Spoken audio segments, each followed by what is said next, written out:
Hello friends, and welcome back to this course titled as British Poetry. Friends, in the last class of Unit 2, we talked about the concept of three estates, and the other concept was pilgrimage and storytelling.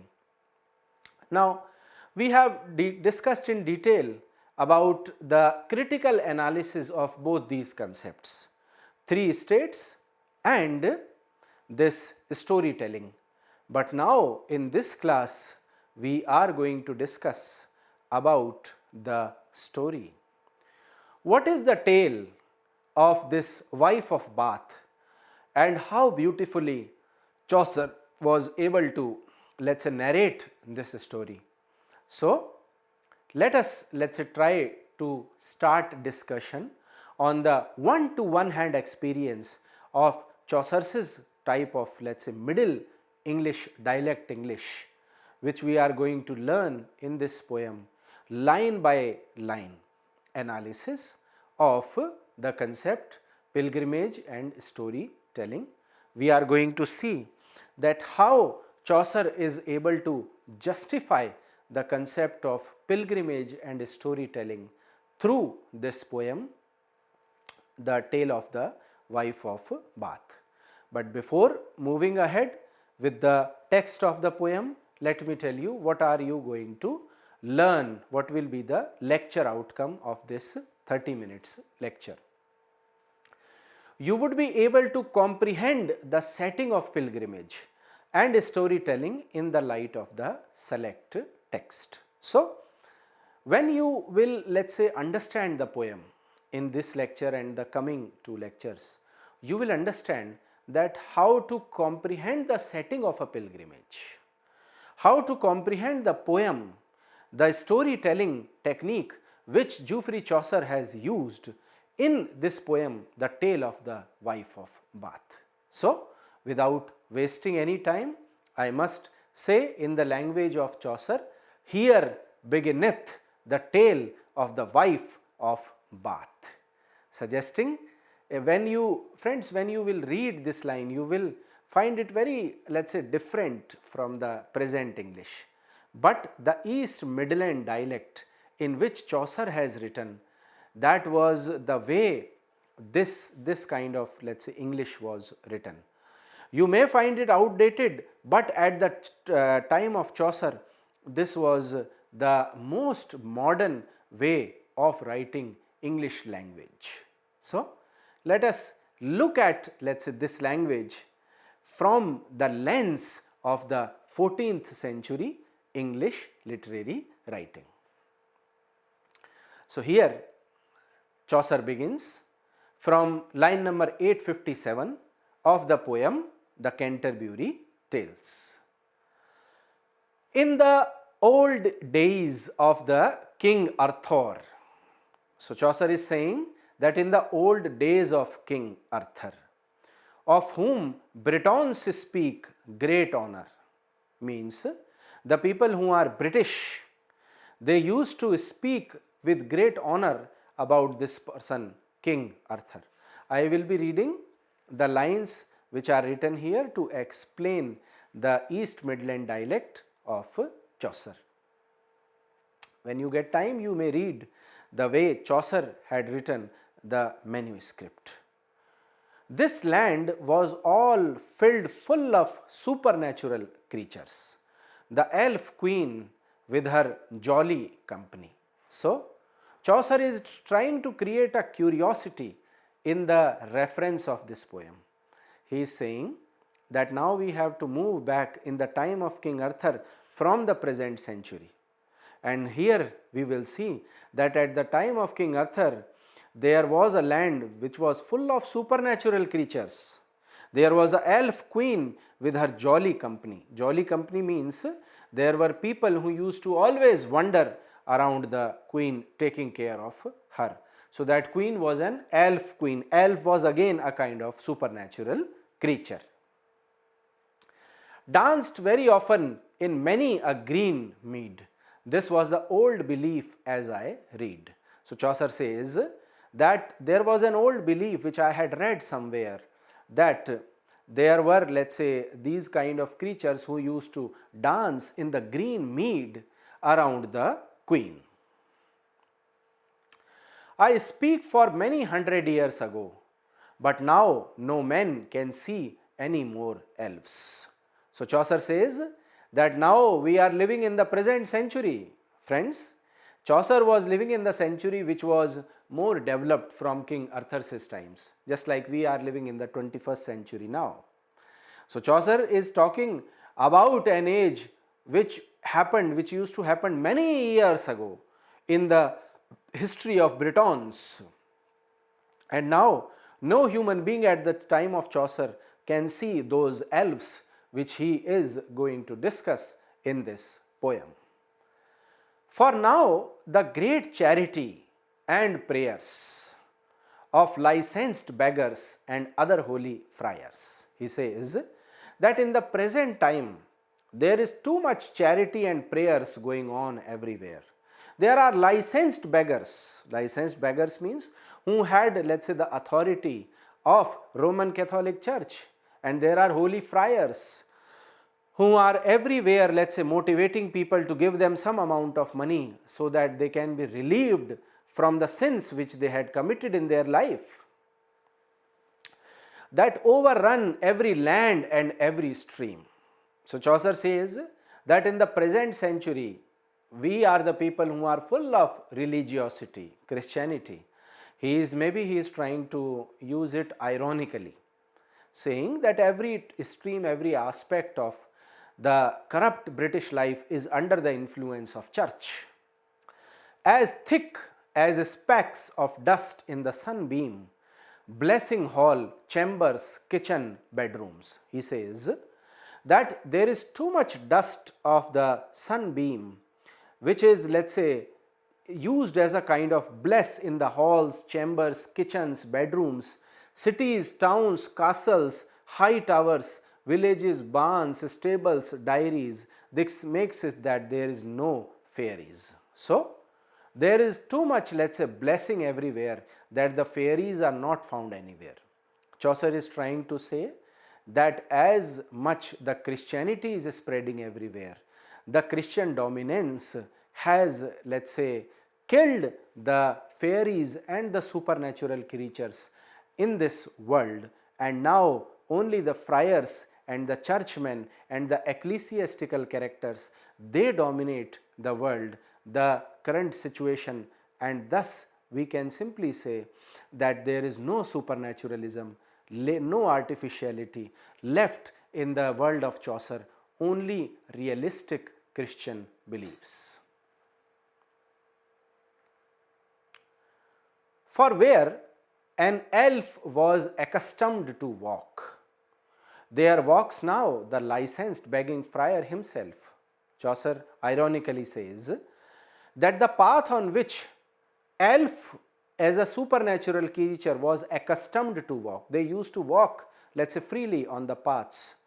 Now on those paths only licensed begging friars are moving.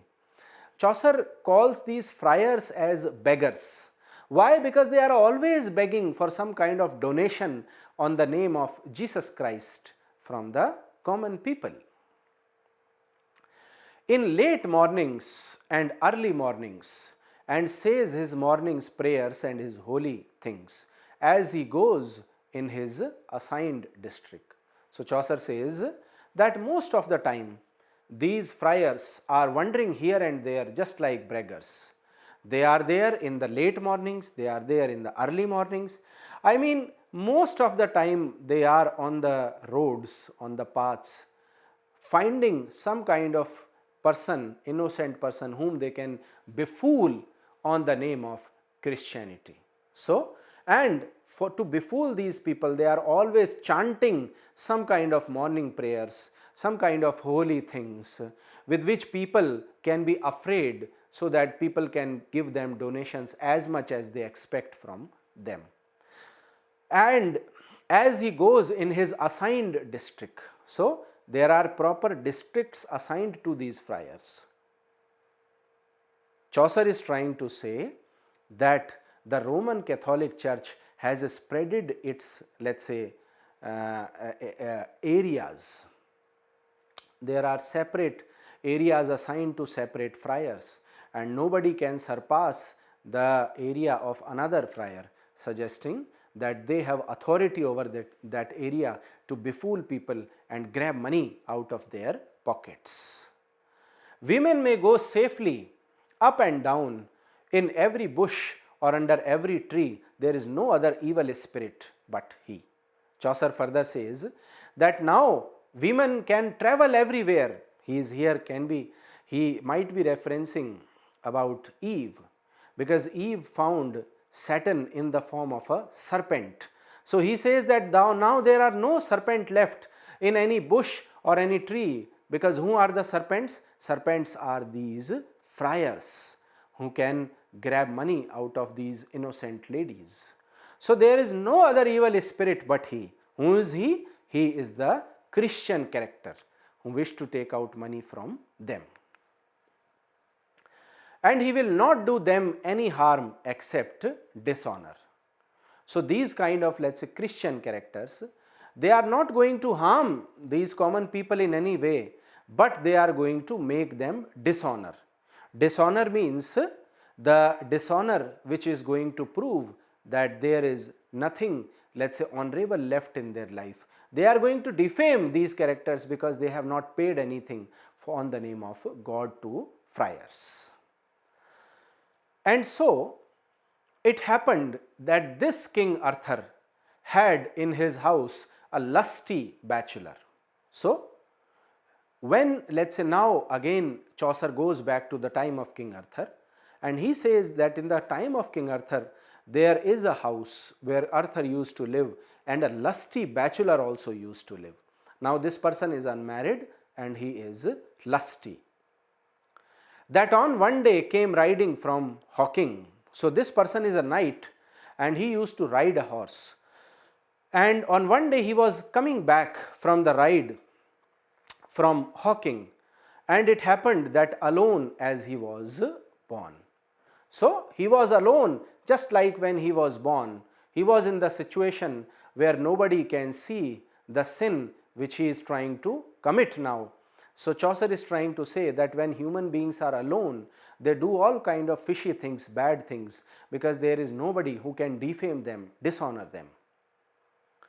He saw a maiden walking before him, of which maiden straightway, despite all she could do, but utter force he took away her maiden head. So what happens in this situation? That this person who is a bachelor and who is a lustful, powerful person, under the influence of King Arthur, he rapes this lady, maiden, that girl who was walking adjacent to the path where he was moving on, riding on a horse. He catches this girl. The girl, let's say, tries to run away, but he forces very powerfully. He rapes this girl, but utter force he took away her maiden head. Maiden head means the girl was a virgin girl, young girl, and he took the virginity of that girl forcefully, without, let's say, having any emotional attachment or without the consent of this girl. For which wrong was such clamor and such demand for justice unto King Arthur. Now friends, this was the time when King Arthur's golden period was going on, and the golden period was that everyone will going to get justice in the reign of King Arthur, and such a kind of wrong was a heinous crime. When it came in front of King Arthur, he was surprised, shocked to see that this is committed by one of his fellow men, a knight. That this knight was condemned to be dead, and King Arthur, as he was a very, let's say, strict person against the criminals, he said that such a crime need to be, let's say, accomplished with the death penalty to this knight by course of law, and should have lost his head. Perhaps such was the statute then. So by the course of law which King Arthur has made in his society, the person must get, let's say, beheaded punishment. The person must, let's say, lose his head on raping a girl. But there was a, let's say, turn in this situation, except that the queen and other ladies as well so long prayed the king for grace. So then there were other ladies who knew that this young knight has, let's say, not much fault, and they asked King Arthur to transfer the decision to them to take in for this person. So long prayed the king of grace. So they prayed the King Arthur, for the grace which he need to bestow upon this knight, until he granted him his life right there. And immediately when King Arthur hears this from his queen, he grants a life right there to that knight, and gave him to the queen all at her will. So in this situation, King Arthur leaves it to the queen. She is going to decide, because this is a crime which is committed against a lady, and queen is a lady, so she must decide that what punishment she wished to give to this person, this knight, to choose whether she would him save or put to death.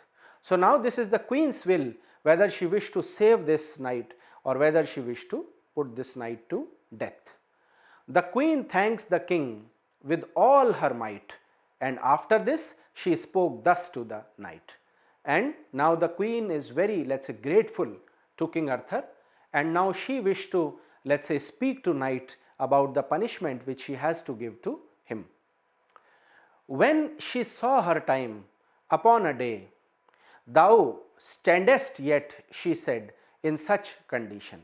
She says that now knight, you are standing in front of me in such a situation, in such a condition, that of thy life yet thou hast no assurance, where your life has no assurance.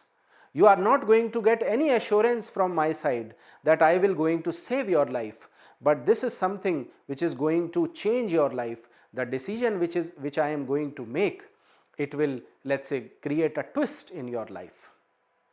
The queen further says, I grant thee life, for thou canst tell me. So she says that she is going to grant a life to this knight if he can answer few questions of the queen. What thing it is that women most desire? Beware and keep thy neck bone from iron. And she now asks her question, that the king, that the knight need to find out that what is something that women most desire. What is the expectation of most of the women in the world? And if he is not able to answer this question, then the queen also bewares the knight that he is going to keep thy neck bone from iron.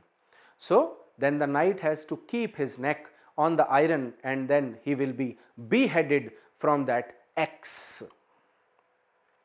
And if thou canst not tell it right now, yet I will give thee leave to go.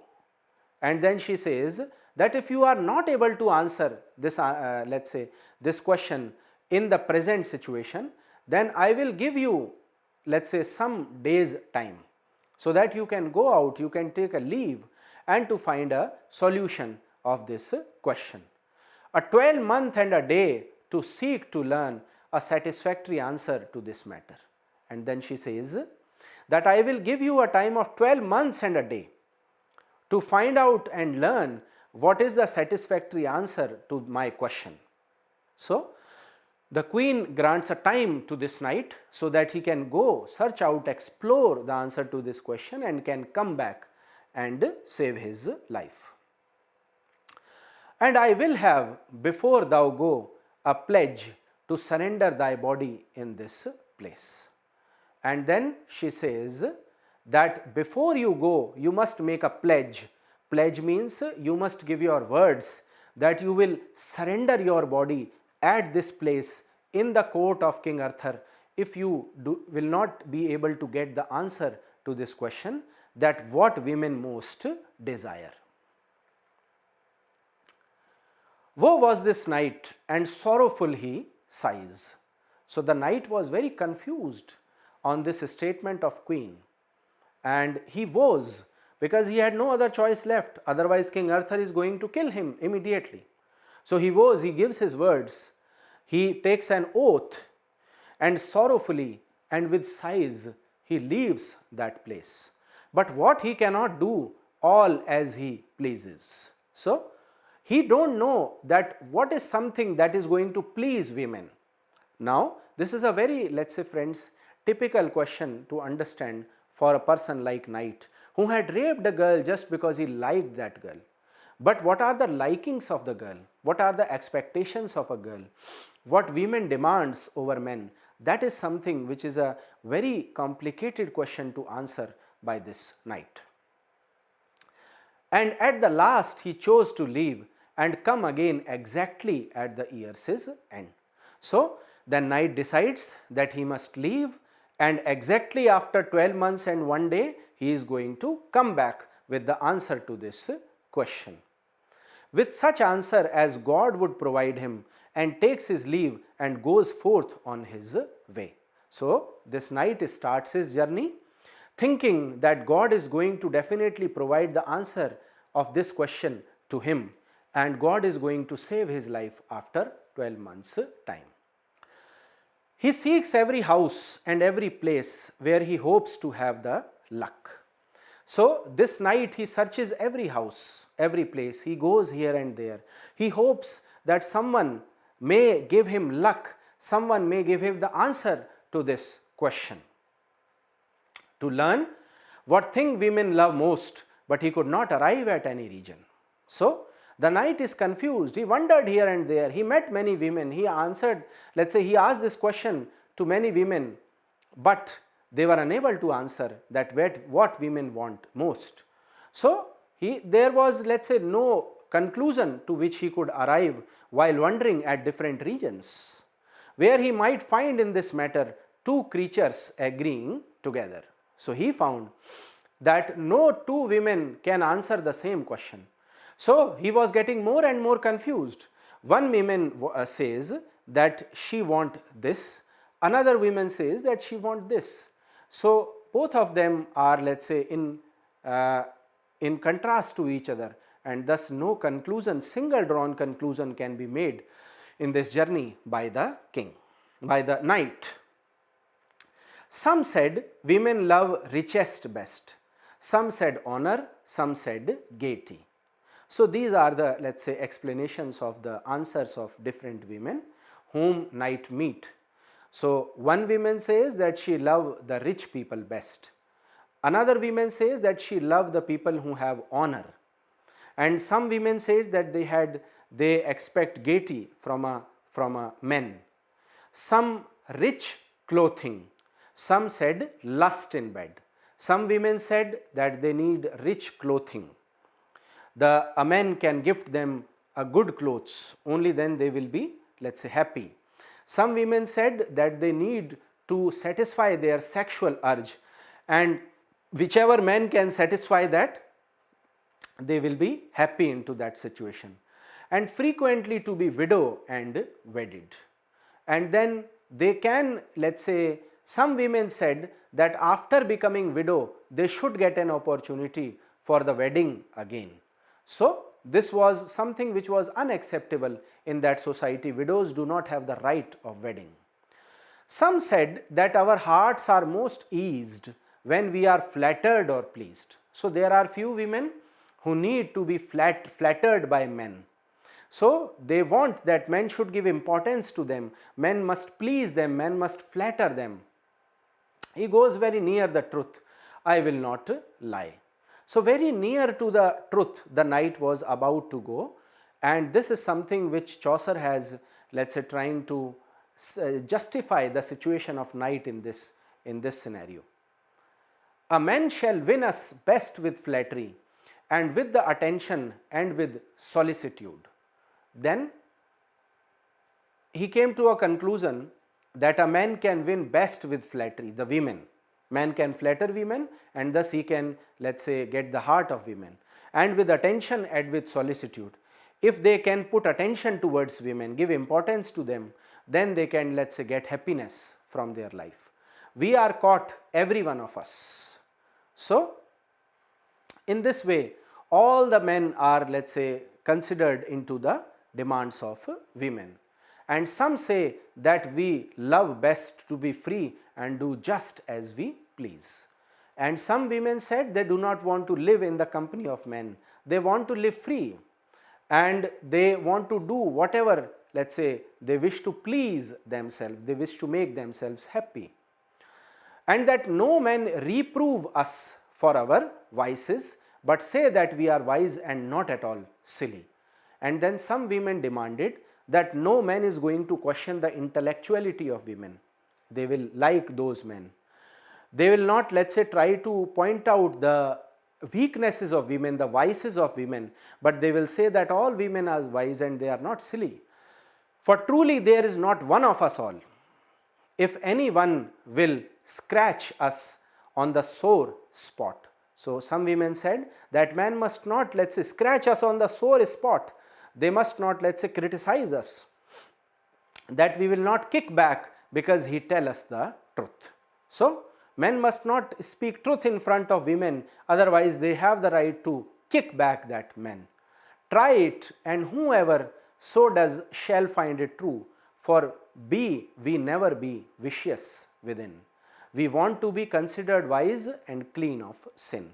And then some women said that they need to be, let's say, considered as wise people in the society. They must not be considered as sinful, but virtuous ladies. And some say that we have great delight to be considered steadfast and also be able to keep a secret. And one purpose is steadfastly to remain and no reveal things that men tell us. So some women said that we want to keep it secret. We don't want to tell it anyone that what kind of men we want. So this is something which women wish to hide from everyone. But that tale is not worth a rake handle. By God, we women can hide nothing. Witness on Midas, will you hear the tale, Ovid among other small matters. So then there is a reference of Midas which suggests that women cannot hide anything in their heart, suggesting that even if they wish to hide it from men, at any point of time they can disclose it to them. Ovid among other small matters said Midas had under his long hair 2 assessed ears growing upon his head, the, let's say, which vice he hid as he best could very skillfully from every man's sight. So in this concept of Mida, she had, let's say, 2 very different kind of unusual ears which she could hide under her hair and from the men's sight, that except for his wife there know of it no other. He loved her most and trusted her also. He prayed her that to no creature she should tell of his disfigurement. So the husband of her, he do not want to disclose this identity to anyone, that rather he should wish to keep it hidden. She swore him, nay, for all this world of win, she would not do that is dishonor or sin. So then she swears her husband that her husband is not going to tell this incident of years to anyone in his life, to make her husband have so full a reputation, because this can go against the reputation of the husband. She would not tell it for her own shame, but nonetheless she thought that she would die. So this was against the reputation of that lady Mida, but then she was unable to keep this secret in her heart, although her husband has not revealed it to anyone. If she should hide a secret so long, she thought it swelled so sore about her heart. So she cannot keep that secret in herself. That would be a, let's say, swelling of heart. She is unable to bear let's say, that secret in her heart, that necessarily some words must escape her. And then she demands that some words must come out from her mouth. She is unable to keep the secret of, let's say, this situation of her in that situation. So we will continue discussion on the tale of the wife of Bath in the coming class. I am going to end my lecture here. With this point, which let's say Knight is trying to establish, Knight is trying to explore that the different women demand different things, and he is more and more getting confused with the more and more he hears the, let's say, the expectations of women from men or from the society. That is all for today. Thank you for listening.